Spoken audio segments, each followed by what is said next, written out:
gouvernementale à l'Université Lumière de Lyon 2. Et ensuite, elle a obtenu donc un master en communication et médias à l'ISCOM Lyon en 2013.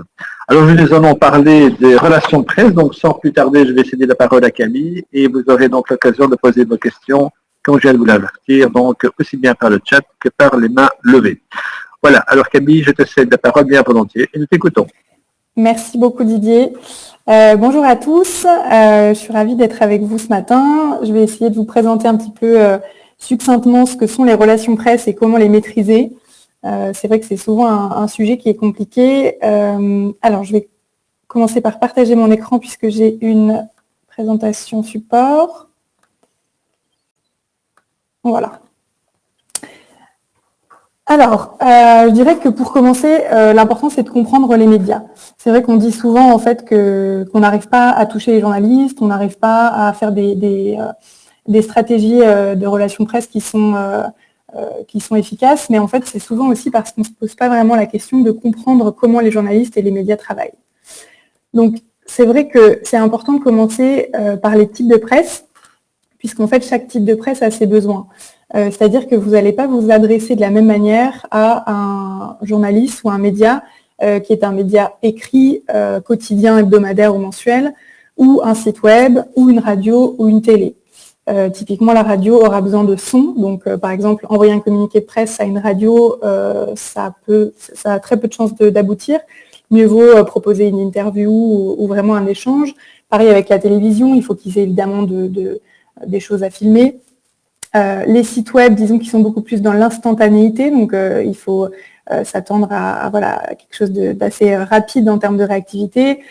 Par contre, tout ce qui est média print, par exemple, si vous voulez toucher un mensuel, je pense au Mercure, par exemple, à Luxembourg, ou même au Paper Jam, il faut penser au fait qu'il y a le temps d'impression, donc il faut se renseigner sur les délais de bouclage pour pouvoir communiquer au bon moment.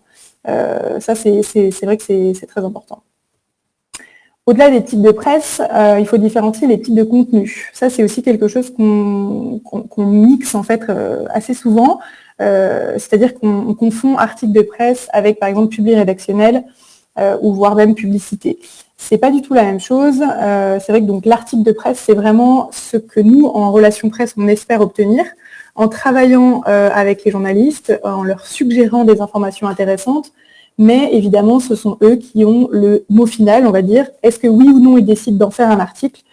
C'est typiquement la liberté de la presse. Et ce qu'ils disent dans l'article est également à 100% leur choix, en fait, leur responsabilité. À l'inverse, un public rédactionnel ou une sponsored news, on paye pour un contenu. Donc là, on n'est pas en relation avec les journalistes, on est avec l'équipe commerciale, c'est différent. On écrit bien évidemment ce qu'on souhaite, on peut changer chaque mot, chaque virgule, puisqu'en fait on est dans la position d'un annonceur qui prend de la publicité, sauf qu'elle est sous forme de contenu. Et puis la publicité, comme vous la connaissez évidemment, qui est plus généralement visuelle. Et c'est très important de différencier ces types de contenus parce que toutes les informations ne sont pas, entre guillemets, matériel pour faire un article de presse pour les journalistes. Certaines fois, il vaut mieux se tourner vers du public rédactionnel parce qu'on se rend compte que l'information n'intéressera pas forcément les journalistes. On y reviendra. Je me suis demandé aussi comment vous présenter un petit peu les étapes clés d'une stratégie réussie, parce que c'est vrai que chaque stratégie RP est différente, mais il y a quand même des étapes qu'il faut suivre pour que ça fonctionne, disons. La première, c'est vraiment avoir une vraie actualité. C'est important de se souvenir que le journaliste, il n'a pas pour vocation de faire de la publicité pour une entreprise. Donc en fait, il va toujours se demander, est-ce que cette information, elle est intéressante pour mes lecteurs ? Donc il faut vous mettre à la place de n'importe quel lecteur qui lit un journal ou qui surfe sur le web et qui est sur un site d'information. Est-ce que ça vous intéresserait d'avoir des informations très commerciales sur une entreprise ? Pas forcément. Par contre, ce qui vous intéressera peut-être, c'est de savoir comment va cette entreprise, d'avoir un petit peu des éléments de contexte sur leur marché, ce genre de choses. Donc, il faut vraiment se poser la question de votre actualité. Quand vous voulez communiquer dans la presse, quand vous voulez avoir des articles de presse, demandez-vous quelle est mon actualité et est-ce que c'en est une. Par exemple, nous, on est souvent sollicités parfois par des entreprises qui nous disent voilà, j'aimerais communiquer dans la presse, je vais par exemple faire un événement pour l'interne et j'aimerais qu'on en parle. Et c'est vrai qu'à ce moment-là, c'est important de comprendre que voilà, ça, un événement pour l'interne, ça n'intéressera pas le lecteur puisqu'il n'y sera jamais invité. En fait, c'est pas donc une actualité pour les journalistes. Donc ça, c'est vraiment une question à se poser avant toute chose. La deuxième chose, c'est la réalisation des outils. Ça, c'est très important aussi parce que les journalistes ont besoin de sentir que quand on s'adresse à eux, on a pris la peine de leur transmettre des outils dédiés. Je veux dire par là que c'est par exemple assez mal vu de transmettre une brochure commerciale à un journaliste, tout simplement parce que dans une brochure, on a un ton justement assez commercial, ce qui est évidemment normal. Pour la presse, il faut privilégier des outils qui sont très neutres, qui respectent les codes du secteur. J'entrerai dans le détail notamment du communiqué de presse un petit peu plus tard, parce que c'est celui qui est le plus utilisé. Mais c'est vrai que voilà, donc le communiqué de presse, qui est une information assez courte, on va dire, le dossier de presse, qui est un petit peu le pendant en fait de votre brochure, mais qui va avoir un ton complètement différent, puisqu'il va être beaucoup plus neutre en fait, justement pour les journalistes. L'invitation presse, si vous invitez les journalistes à un événement, à une conférence de presse, tous ces outils doivent respecter les codes pour être pris au sérieux, disons. La troisième chose qui est indispensable et qui est souvent cruciale en fait, dans la réussite de la stratégie, c'est la cible. C'est très important de cibler les bons journalistes pour votre opération, tout simplement en fait, parce qu'en fonction du type d'opération que vous réalisez, ça ne va pas intéresser les mêmes personnes. Par exemple, si vous souhaitez communiquer sur une levée de fonds, là, ça va être plus des journalistes économie, finance qui vont s'intéresser à ce genre de sujet. Si vous avez par contre un sujet beaucoup plus immobilier ou énergie, il y a plein de choses comme ça qui peuvent être utilisées évidemment comme levier de communication, ça ne va pas être les mêmes journalistes qui vont être intéressés à ce type de sujet. Ça, c'est très important parce qu'en fait, on se dit souvent, j'envoie à tous les journalistes et j'espère qu'il y en a bien un qui va être intéressé par mon info. En fait, si les journalistes ont l'impression que justement, ils sont noyés dans un envoi massif, ils vont beaucoup moins prendre la peine de lire votre information. C'est un petit peu comme nous quand on reçoit des emails groupés. Si on a l'impression qu'ils ne nous sont pas vraiment dédiés ou si on reçoit des choses qui ne sont pas très en rapport avec nos centres d'intérêt, ça décrédibilise en fait la personne qui envoie. Donc ça, c'est important de vraiment cibler la bonne personne. Alors pour ça, ce qu'on nous dit souvent aussi, c'est que c'est pas évident parce qu'on ne connaît pas forcément les journalistes, etc. Il y a plein de possibilités en fait pour avoir ces informations. C'est vrai que nous, en tant qu'agence, évidemment, on a des outils en fait professionnels qui nous permettent d'avoir les contacts privilégiés des journalistes. Mais vous, en tant qu'entreprise, il vous suffit en fait de quelques recherches sur Internet. Par exemple, si vous souhaitez toucher le Luxembourger Wort, vous allez scroller un petit peu leur site, vous allez regarder dans leur journal et vous allez voir le nom des journalistes qui ont rédigé certains articles. Sinon, vous pouvez également appeler la rédaction, ça c'est des choses qui se font aussi. Vous appelez, vous dites que vous aimeriez connaître le journaliste qui s'intéresse à un certain type de sujet. On vous renseignera avec plaisir, on vous dira oui, c'est monsieur X, voici ses coordonnées. Et ensuite, vous avez la bonne personne qui peut s'intéresser à votre sujet. C'est beaucoup mieux en fait que de cibler tous les journalistes que vous pouvez trouver en espérant que ça marche. La quatrième étape clé d'une stratégie réussie, c'est les relances. Ça, c'est vraiment indispensable puisqu'en fait, un journaliste est noyé d'informations. Donc avec Patrick, il y a quelques années, le directeur de notre agence, avait pris la peine en fait de discuter avec les rédacteurs en chef des médias luxembourgeois pour leur poser un petit peu justement des questions par rapport à ça.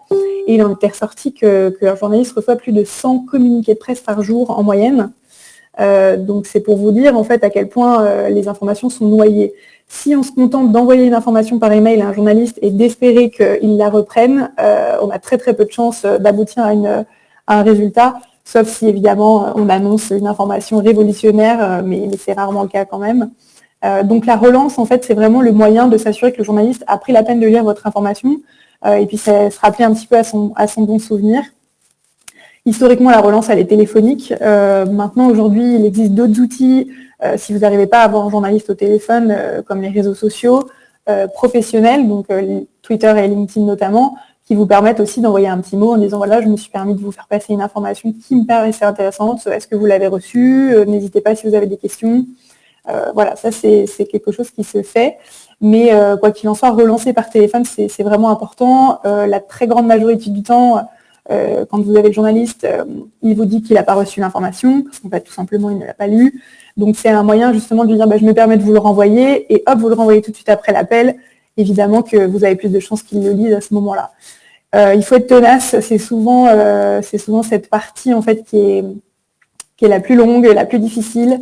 Et c'est vrai que voilà, c'est des fois un petit peu décourageant. On appelle 5 fois un journaliste, on n'arrive jamais à l'avoir au téléphone, mais c'est important.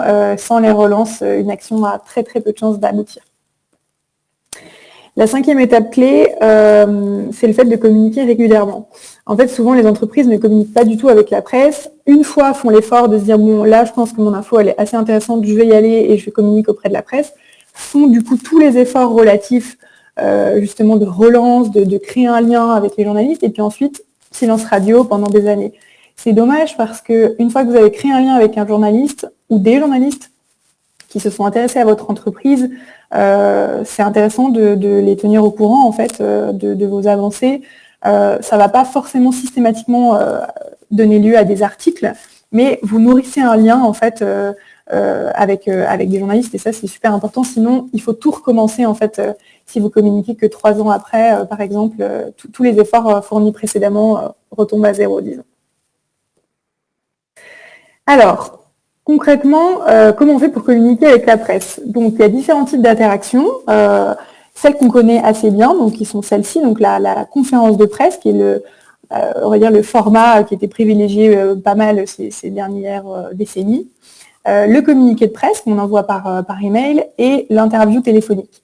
Donc généralement, la conférence de presse, on la tient quand on a vraiment une très grosse information à faire passer. Le communiqué de presse, c'est plutôt pour les informations on va dire plus du day-to-day, et l'interview téléphonique, voilà, ça c'est quelque chose qu'on connaît assez bien, qui généralement découle du communiqué de presse pour, si le journaliste a envie d'en savoir plus, on organise une interview. Mais il y a également des interactions qui sont moins utilisées, moins connues, moins traditionnelles, on va dire, mais souvent plus efficaces. J'entends par là les rencontres en fait en one-to-one, on va dire, que ce soit sous forme de déjeuner ou de rencontres informelles. Ce sont des actions aussi qui peuvent fonctionner parce qu'en fait, vous contactez un journaliste en lui suggérant par exemple de rencontrer votre directeur ou de vous rencontrer vous si vous êtes le CEO de votre entreprise pour parler un petit peu de votre marché, pour parler de vos informations, etc. Mais vous n'essayez entre guillemets rien de lui vendre. Il n'a pas l'impression en fait que vous le contactez parce qu'il vous espérez avoir un article de sa part, c'est plus une prise de contact. De la même manière que vous feriez ça avec un prospect, en fait, c'est tout à fait possible de le faire avec un journaliste. Alors, la majorité du temps, ils ont peu de temps, mais il y a quand même des temps dans l'année, notamment en été, où c'est plus calme, les entreprises communiquent moins, les journalistes sont moins submergés aussi, et ils peuvent prendre la peine de dire, OK, allons déjeuner, et alors vous parlez un petit peu de tout. Et finalement, c'est souvent là, en fait, où des sujets émergent parce que le journaliste vous entend parler de quelque chose qui, vous paraissez pas forcément très intéressant et il va vous dire « Ah, mais ça m'intéresse, je ferais bien un article là-dessus, parlez-moi en plus. » Voilà, donc ça, ce sont des choses qui sont intéressantes de mettre en place quand on n'a pas forcément, en fait, des sujets.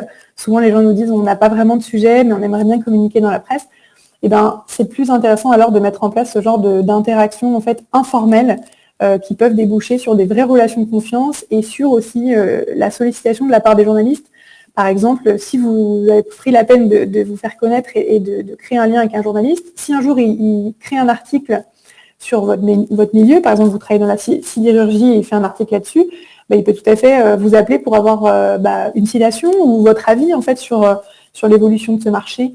Voilà, ce sont des choses qui peuvent être tout à fait faites sur ce type d'interaction-là. Donc c'est vrai que nous, ce sont des choses qu'on pousse beaucoup auprès de nos clients.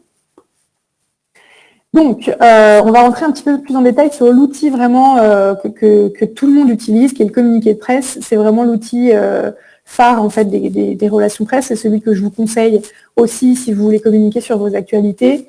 Tout simplement parce que la conférence de presse, c'est tout de suite une énorme artillerie, c'est compliqué à organiser seul.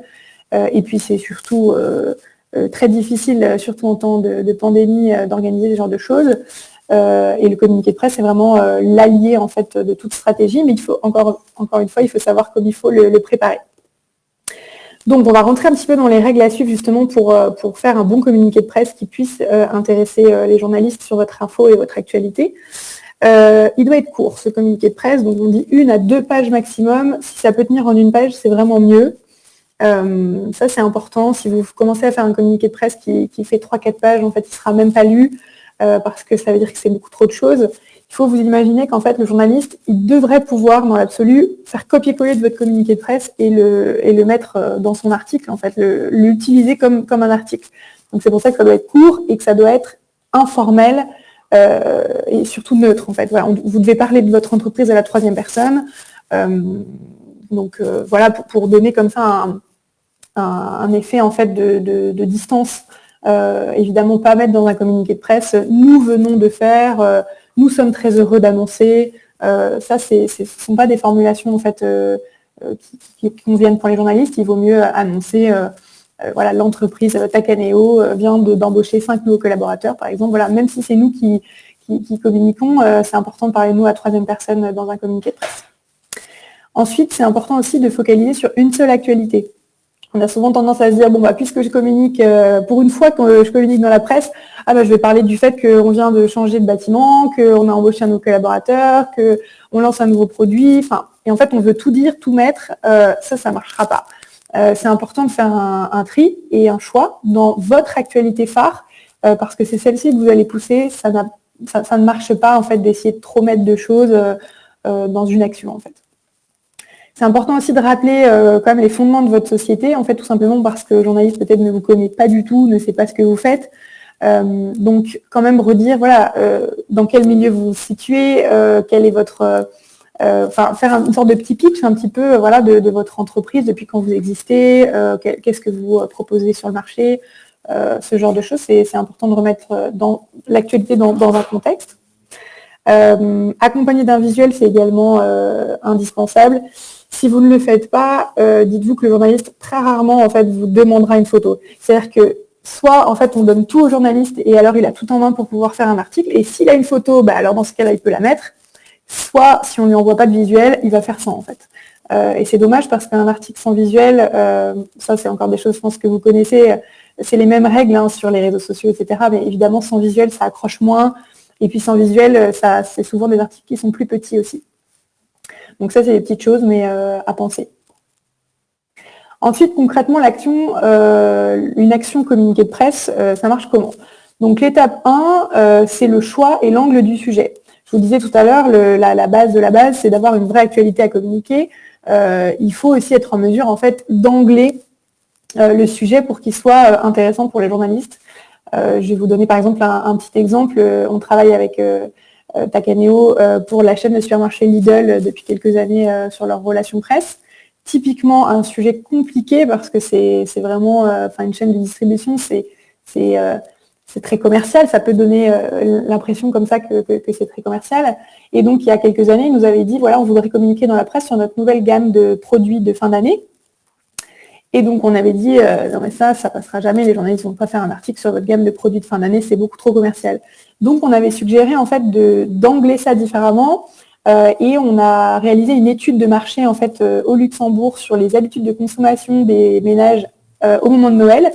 Donc, par exemple, des questions du style, qui fait les courses de Noël? Est-ce que vous faites plutôt Noël en famille ou entre amis?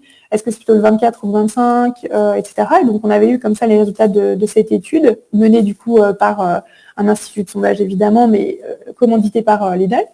Et donc, ensuite, on avait suggéré aux journalistes de venir découvrir les résultats de cette enquête à l'occasion d'un événement dans lequel on leur a fait déguster les produits de Lidl. Et donc, finalement, en fait, les articles, ça a très bien marché, cette opération. Les articles étaient vraiment tournés autour des consommations, de la consommation des ménages, mais la marque était citée tout de même, puisqu'ils expliquaient que c'était à l'initiative de Lidl que ça avait été réalisé. Donc voilà, c'est un exemple. Rares sont les sujets de ce type qu'on a en RP, mais je veux dire, c'est un exemple pour montrer que un sujet qui à la base n'est pas du tout RP matériel, on va dire, peut être tourné en fait si on change notre angle.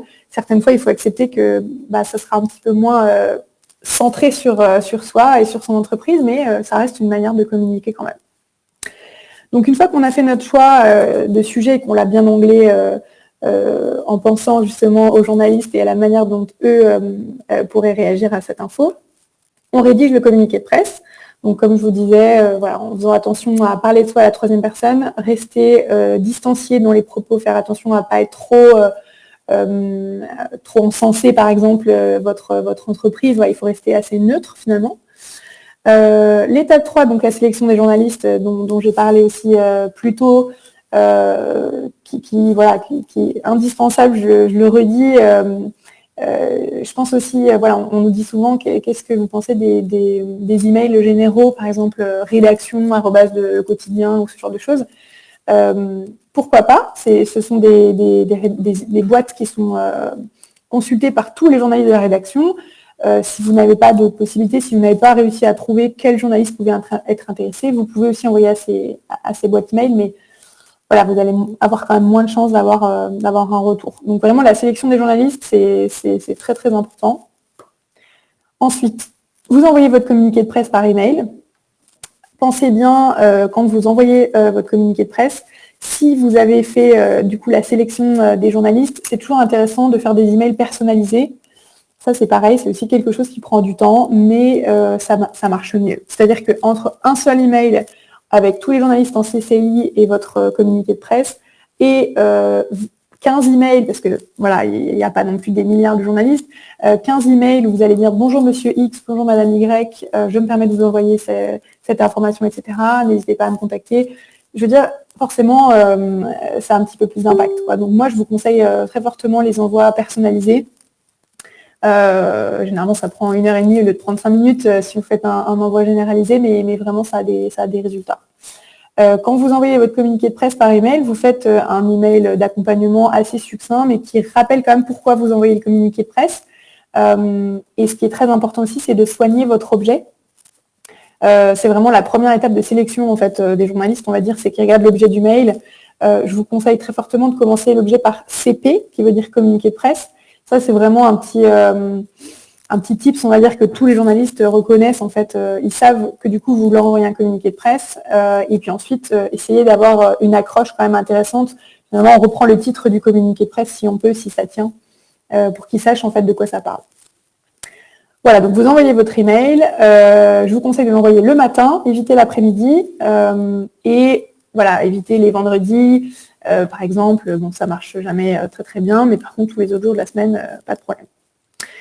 Ensuite, vous relancez, donc les fameuses relances téléphoniques dont je vous ai parlé. J'allais dire, généralement, après une semaine, c'est toujours pareil, c'est comme avec un prospect, hein, c'est-à-dire que vous avez envoyé quelque chose, il ne faut pas sauter sur le journaliste le lendemain au téléphone, laissez-lui quand même le temps de vous répondre ou pas.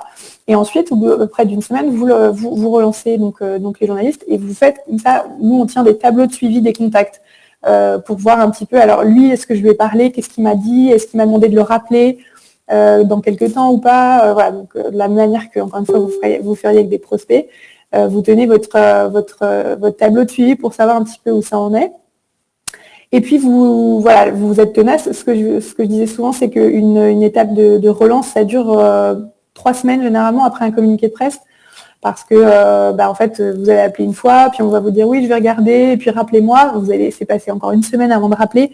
Souvent, en fait, on laisse pas mal de temps, donc l'étape entière de relance, elle peut durer jusqu'à 3 semaines.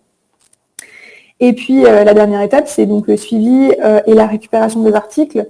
C'est-à-dire que si un journaliste vous dit « Ah oui, ça m'intéresse, je vais le traiter », si vous avez la chance de l'avoir au téléphone à ce moment-là, essayez de lui demander quand pour pouvoir récupérer les articles. Et puis faites de la veille sur Internet pour pouvoir récupérer justement le fruit de votre travail. Voilà, ça c'est la dernière étape.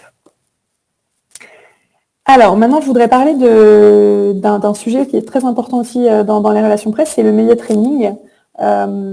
Parce que parler aux journalistes, c'est pas si simple et ça se prépare. Il faut bien vous dire que quand vous envoyez un communiqué de presse, potentiellement, en fait, le journaliste va vous appeler en vous disant « J'ai envie d'en savoir plus, est-ce qu'on peut se parler ?» Donc voilà, vous proposez comme ça une interview. Et donc là, il faut être préparé parce qu'on n'est plus derrière son ordi à écrire notre communiqué de presse, on est en direct avec un journaliste, soit par téléphone, soit de visu, et donc là, il faut quand même être prêt. Donc, ce qu'on suggère et ce qu'on propose, nous, c'est vraiment de se préparer. Quand vous faites une action RP, vous avez prévu une action RP, c'est important d'anticiper, en fait.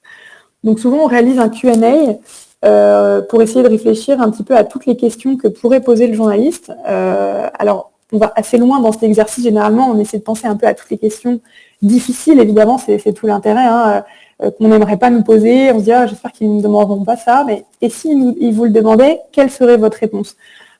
C'est important de se préparer en fait à ça, pour pas se retrouver justement bloqué par une question gênante ou une question voilà, par exemple, un journaliste peut-être a entendu justement, je reprends mon exemple de levée de fonds, que vous alliez faire une levée de fonds, mais vous ne vouliez pas en parler tout de suite, il vous pose la question, vous ne savez pas comment ça a fuité, mais il faut pouvoir répondre à ces choses-là, quoi.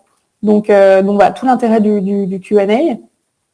Se mettre en situation, c'est aussi quelque chose qu'on suggère aux chefs d'entreprise, aux porte-parole, en fait, à toutes les personnes qui vont potentiellement discuter avec les journalistes, c'est de faire une simulation en fait avec un collaborateur, voilà, qui potentiellement poserait les fameuses questions et vous allez devoir y répondre pour justement être préparé et ne pas paniquer si c'est le moment vraiment venu.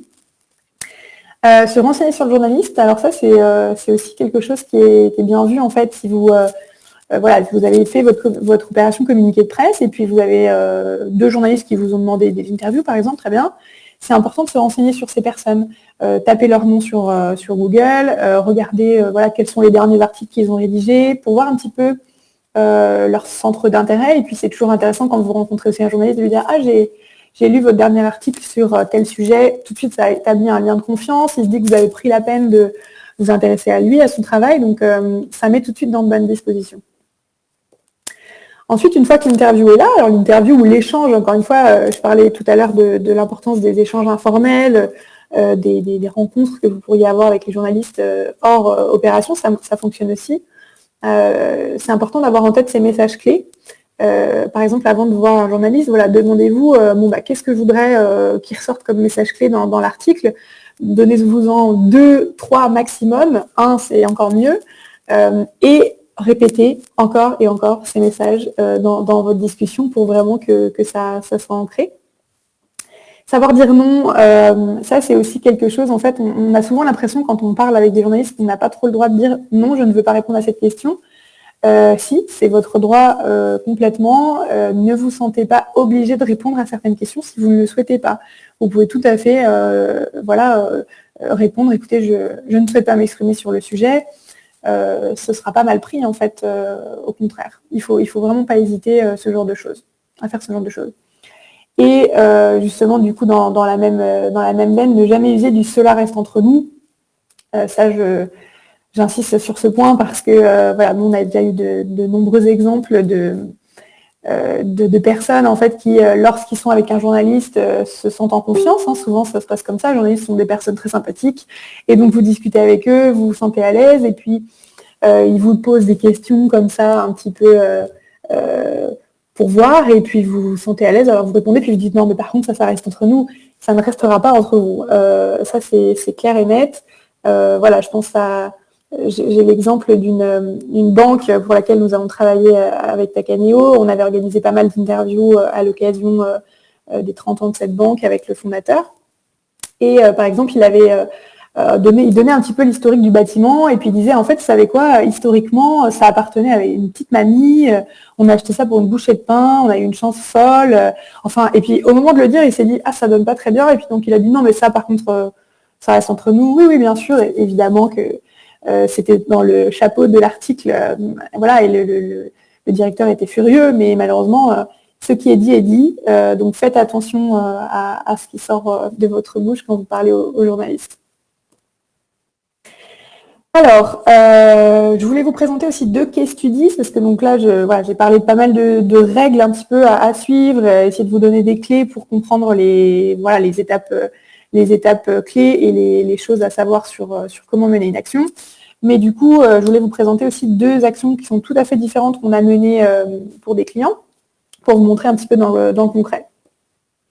Alors, le premier case study, c'est une entreprise qui s'appelle Energy, que vous connaissez peut-être, qui est une entreprise luxembourgo-belge qui installe des centrales solaires industrielles, donc sur les toits de très grands bâtiments notamment.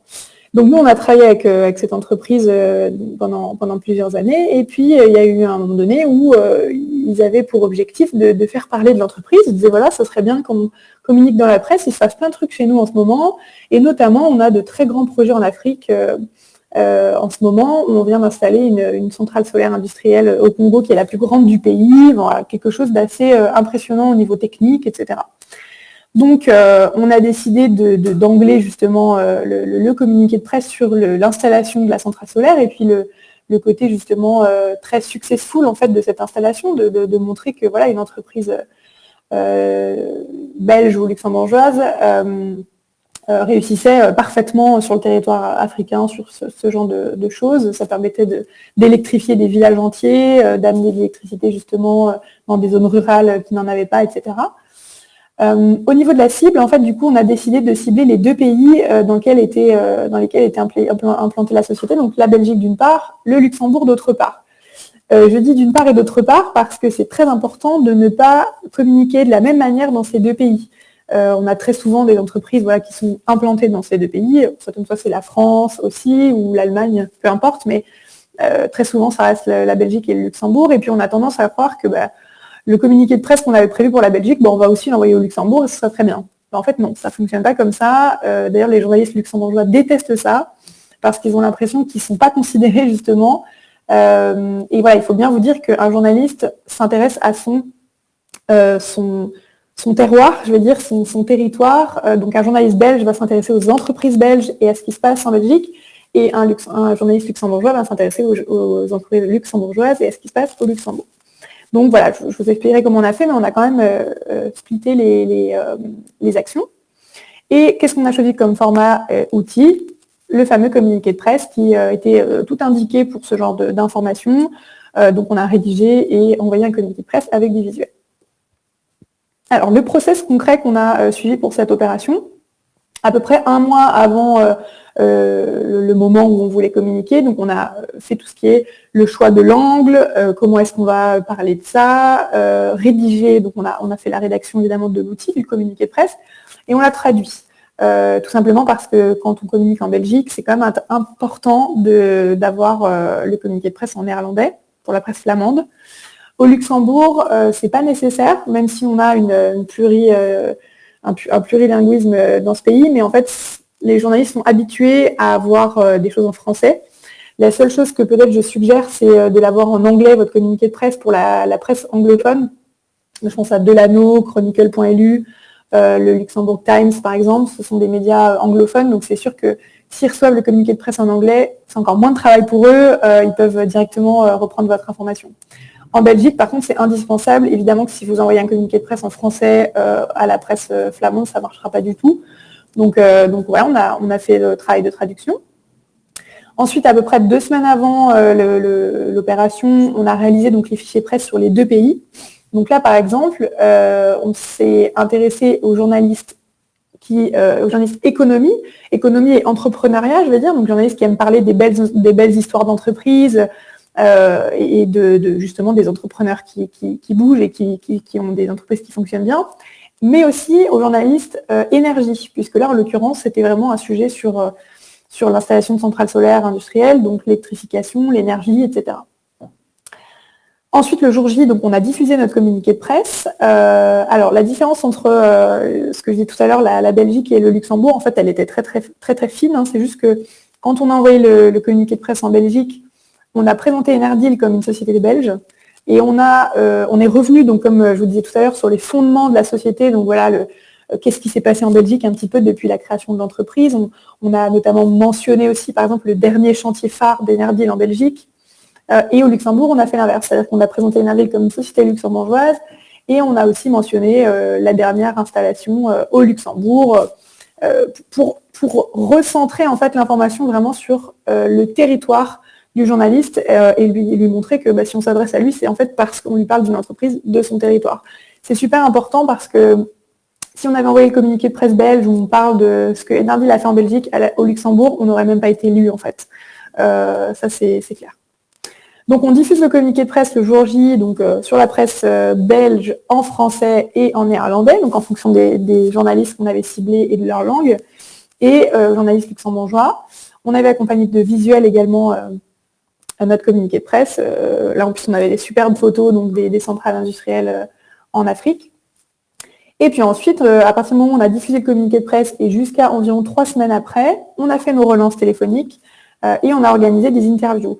En fait, là, c'était vraiment notre objectif, c'était quand on appelait les journalistes, de leur dire, voilà, on vous a envoyé une information sur la société Enardil qui vient d'installer une centrale industrielle au Congo, mais de manière générale, vous savez, c'est une entreprise très dynamique qui a augmenté son chiffre d'affaires de 20% depuis l'année dernière, par exemple.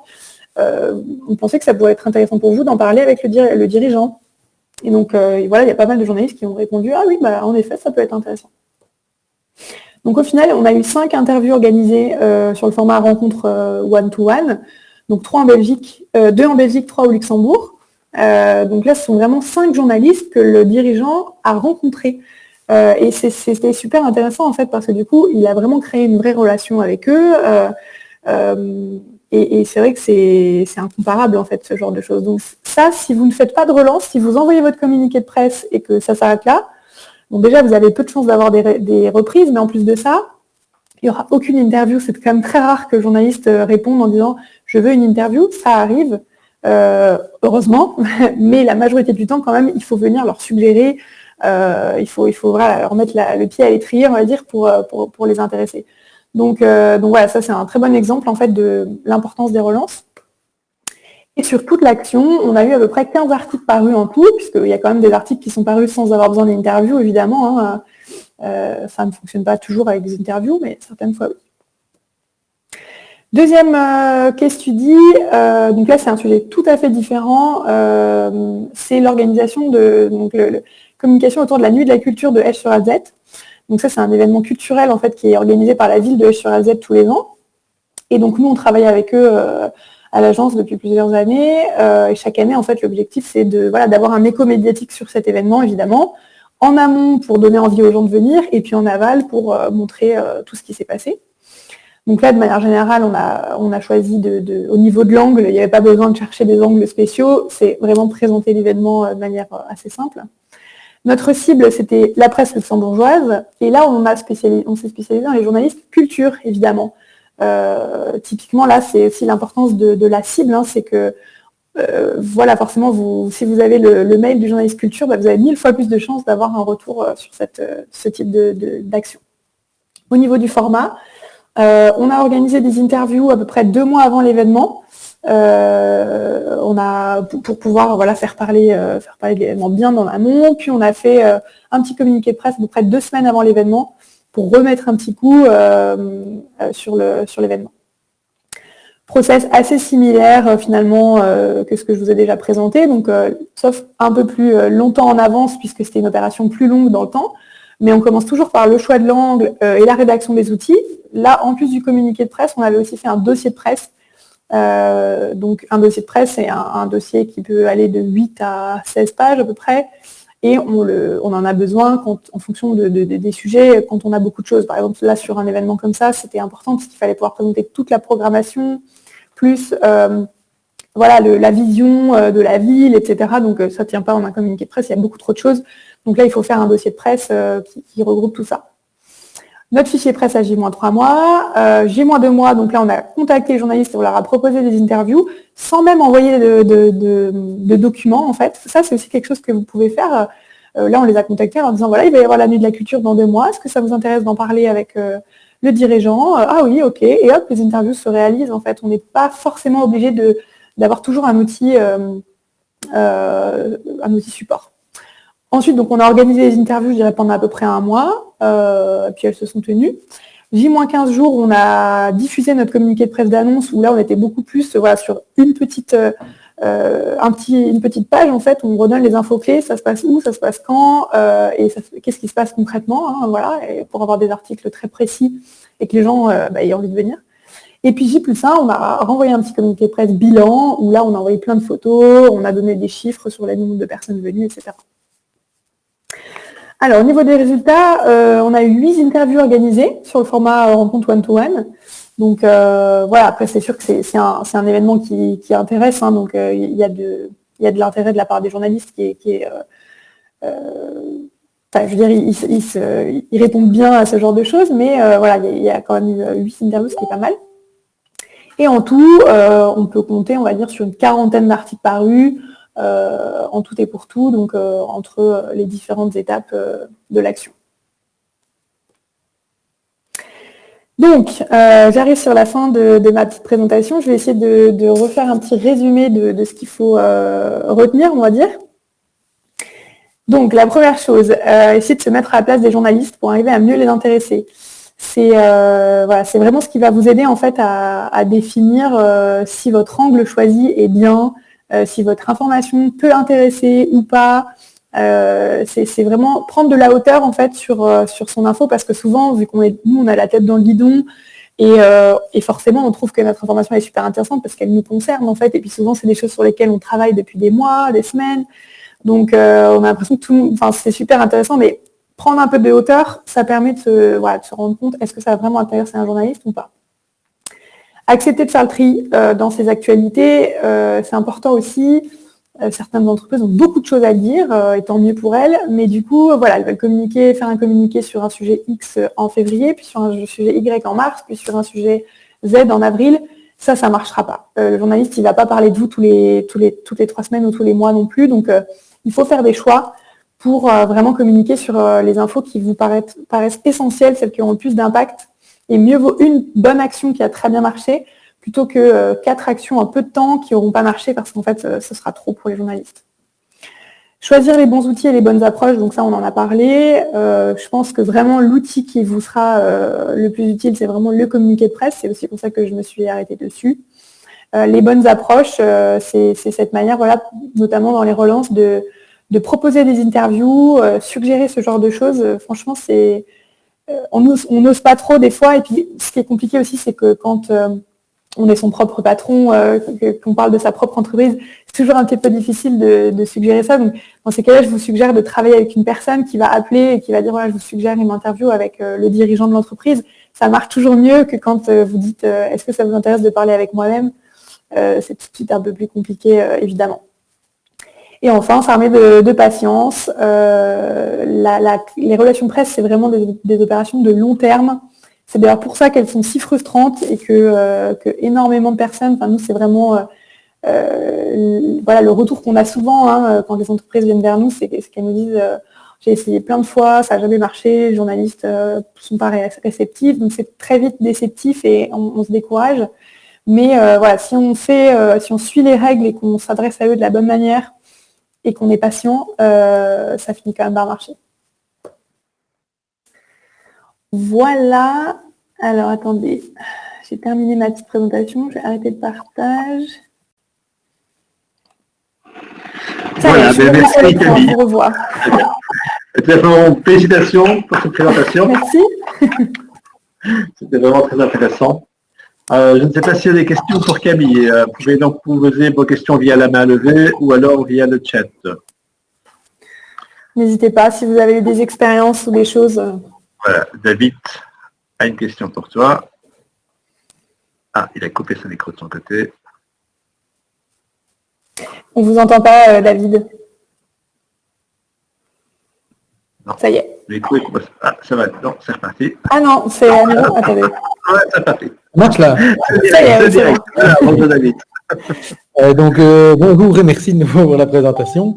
Moi, je m'occupe de la communication à la SOGEPA et j'avais une question sur la partie off the record que moi je dois souvent utiliser.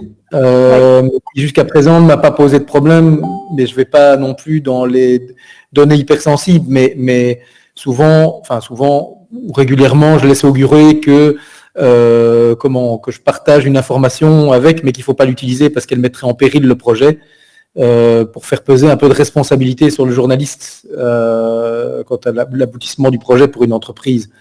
En général, ça marche, mais je ne sais pas quel est votre avis sur la chose. Ce que je veux dire, c'est que vous prenez toujours un risque en faisant ça. Après, je comprends ce que vous voulez dire, parce que c'est vrai que du coup, c'est une manière d'impliquer le journaliste aussi de manière forte dans le projet. Et quand vous faites des choses comme ça qui sont dans le suivi, ça peut marcher. Mais franchement, moi, je l'éviterai. Après, ça dépend aussi de vos relations avec les personnes. C'est-à-dire, si vous connaissez bien les journalistes, vous avez une vraie relation de confiance.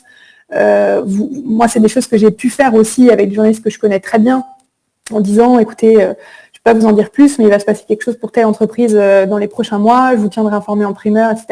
Ça, c'est des choses qui peuvent se faire. Mais quand vous connaissez mal ou peu ou pas du tout votre interlocuteur, je conseille quand même d'éviter le off the record pour être plus safe. Oui, je le fais uniquement avec les journalistes que je connais très bien, évidemment. Ouais, ça, vous les connaissez très bien, c'est différent, en effet. Enfin, oui, c'est vraiment une relation, du coup, de confiance. Enfin, voilà, mais uniquement avec ceux-là, ça, c'est vrai. Et alors, moi, de plus en plus, je m'attelle à faire moins de communiqués de presse, mais plus de dossiers de presse. Ont des travaux qui sont évidemment plus longs à réaliser, surtout quand on parle d'industrie.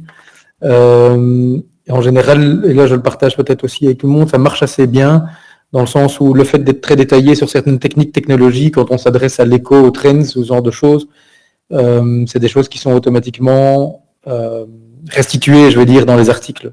Et ce que j'ai tendance à faire aussi, je ne sais pas si c'est une bonne idée par rapport aux interviews, mais ça me semble être une manière de mieux maîtriser le discours, c'est d'intégrer des quotes dans les communiqués ou dans les dossiers de presse, de sorte que à la fois c'est humanisé et ils ont déjà les interventions qui sont toutes prêtes, préparées en tout cas pour eux. Ouais, c'est une très bonne remarque, c'est vrai que je ne l'ai pas évoqué, mais ça je le fais systématiquement. L'intégration de la quote dans un communiqué de presse ou un dossier de presse, c'est très bien. Ça permet justement aux journalistes d'avoir déjà en fait sous la main sans avoir besoin de demander justement la petite citation à intégrer. Ça, c'est quelque chose qu'ils aiment beaucoup. Donc, vous avez tout à fait raison. Et sur le dossier de presse, vous avez raison aussi. En fait, moi, ce que je précise juste souvent, c'est que un communiqué de presse, ça a pour objectif de donner une information sur un instant T. Donc, vraiment, ce qui se passe en ce moment, c'est expliqué dans le communiqué de presse. Et le dossier de presse, en fait, on le fait en support pour rentrer plus dans la technicité, justement, et l'histoire de l'entreprise. Donc, toutes les entreprises n'ont pas besoin d'un dossier de presse. Quand on est une start-up et qu'on a 1 an d'existence, souvent, ça n'a pas de sens. Par contre, si on est en effet une industrie, ça fait 25 ans qu'on est dans notre milieu et on a plein d'expertise technique, ça a un vrai intérêt d'avoir un dossier de presse justement pour pouvoir rentrer en détail dans ces choses-là. Et donc, nous, souvent, ce qu'on fait, c'est que voilà, si l'entreprise n'a pas de dossier de presse, mais qu'on trouve que c'est un intérêt, on le crée avec elle, hein, bien sûr. Et ensuite, quand vous communiquez, n'importe quel moment de l'année, en fait, vous communiquez sur une info, je reviens sur mon idée de la levée de fonds, par exemple, vous envoyez systématiquement votre dossier de presse avec, en fait. Votre dossier de presse qui, lui, a une durée de vie beaucoup plus longue, en fait, puisque ça ne parle pas d'une action à un instant T, ça présente votre entreprise, en fait, de manière beaucoup plus précise, et du coup, ça vit 1 an, 2 ans, des fois même plusieurs années, s'il n'y a pas des changements stratégiques. Voilà. Donc, ce sont 2 outils, pour moi, qui fonctionnent ensemble, en fait. Merci. De rien, merci à vous. Voilà, est-ce qu'il y a une autre question pour Camille?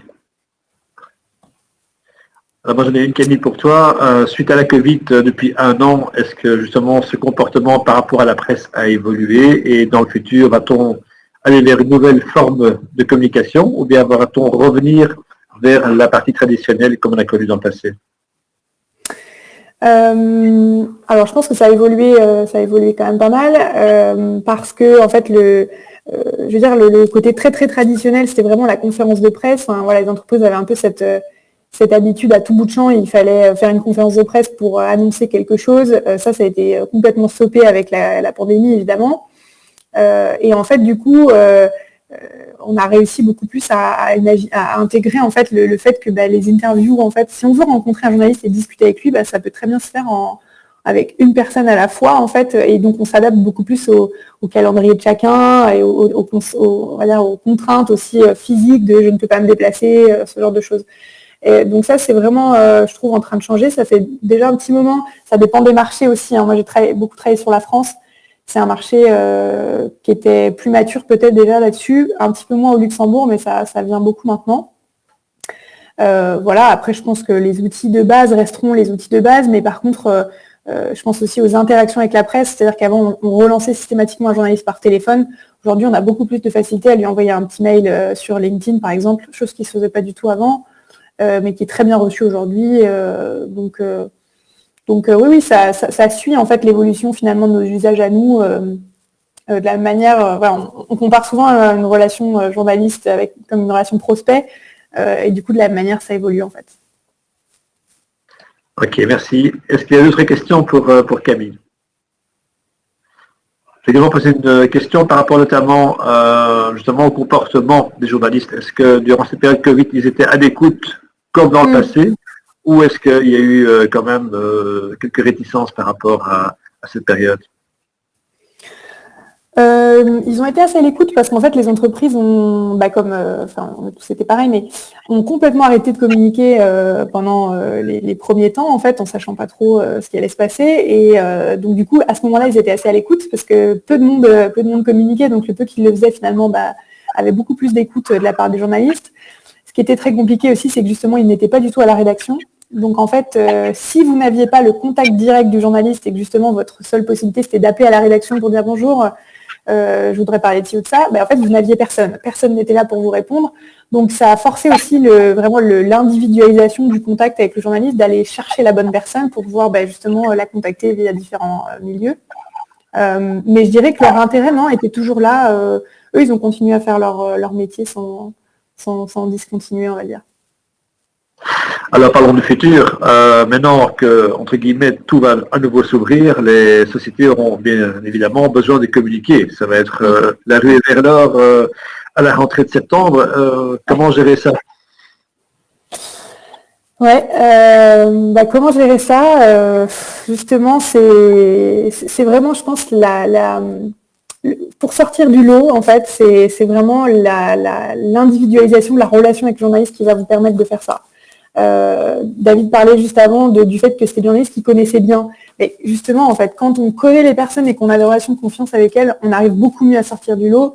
Donc ça, c'est vraiment pour sortir du lot au moment où tout le monde va communiquer, éviter les envois massifs d'informations à tous les journalistes en espérant que ça va marcher, privilégier vraiment la relation personnelle avec certains journalistes que vous allez avoir choisis. Et voilà, et vraiment les relancer, discuter avec eux, échanger, être dans le sur-mesure en fait de chaque relation avec le journaliste, c'est ça qui va faire que ça va marcher. Voilà, donc c'est bien la preuve qu'il faut travailler que sur du long terme et qu'il faut vraiment créer un climat de confiance et que tous ceux qui l'ont créé les années précédentes en bénéficieront donc, je suppose, à la rentrée de septembre. Je me suis permis de mettre votre adresse mail qui est donc c.martins@tacaneo.com. Peut-être également communiquer votre numéro de téléphone peut-être?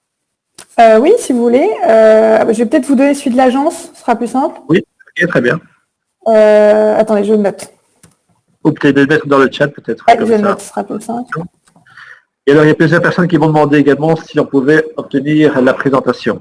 Bien sûr, pas de problème. Si je vous l'envoie à vous, vous pourrez... Vous l'envoyez, il y a une demande, je l'enverrai bien volontiers à tout le monde. Donc n'hésitez pas à me contacter dans le cours de l'après-midi pour recevoir donc le PowerPoint, le PDF de Camille. Pas de souci. Voilà. Pas de souci. Alors, peut-être dire en deux mots, peut-être un peu qui est Tacaneo, parce que finalement, on n'en sait pas beaucoup. Que fait Tacaneo exactement? Depuis combien de temps? Quels sont vos projets? Comment ça fonctionne? Alors, Tacaneo, c'est une agence qui a été créée par Patrick Lesage il y a maintenant 7 ans, je pense, même peut-être 8. Donc, c'est une agence qu'on appelle multicanal 360, on va dire. C'est-à-dire que nous, on s'occupe d'un petit peu de tous les pans en fait, de la communication, en commençant par la stratégie, évidemment, en fonction de vos besoins. Et ensuite, on réalise les outils justement en fonction de l'axe stratégique qui a été choisi. Et donc les outils, ça passe par, sur le plan stratégique, les relations presse dont on a parlé aujourd'hui. Ça peut être la gestion de la communication de crise aussi et la préparation de ce genre de sujet. On fait aussi de l'événementiel, donc on organise pas mal, on organisait énormément avant d'événements et aujourd'hui toujours quand même de séminaires ou d'événements d'entreprise digitaux. Et après, on a aussi une énorme partie graphisme. Donc, on s'occupe en fait de toute la création des outils de communication dont pourrait avoir besoin une entreprise. Donc, ça va de la création du logo à une brochure, un site internet, la gestion des réseaux sociaux. Voilà, ça va être du print ou du digital. On fait pas mal de choses aussi sur ce sujet. voilà, on est une petite équipe de 6 personnes, assez dynamique et c'est vrai on a grand plaisir de s'intéresser aux histoires en fait des entreprises qui nous contactent. Voilà, donc c'est vraiment quelque chose qu'on aime faire, c'est comprendre comment les entreprises fonctionnent et comment on peut les aider, et puis ensuite travailler ensemble sur tous ces sujets, quoi. Ben voilà, encore merci pour cette dynamique présentation, très sympathique. De rien, avec grand plaisir. Au plaisir de vous revoir peut-être un peu plus tard chez Guffin. Merci également à tous les participants d'avoir été avec nous aujourd'hui. Donc, n'hésitez pas à contacter Camille si vous avez des questions supplémentaires ou éventuellement développer votre business avec Takaneo. Donc, vous serez bien évidemment les bienvenus chez eux et vous serez bien accueillis comme vous avez pu le voir aujourd'hui durant la présentation de Camille. Voilà, à très bientôt. Une très belle après-midi et au plaisir de vous revoir chez Guffin. Voilà, à bientôt. Merci, à bientôt, au revoir. Merci beaucoup.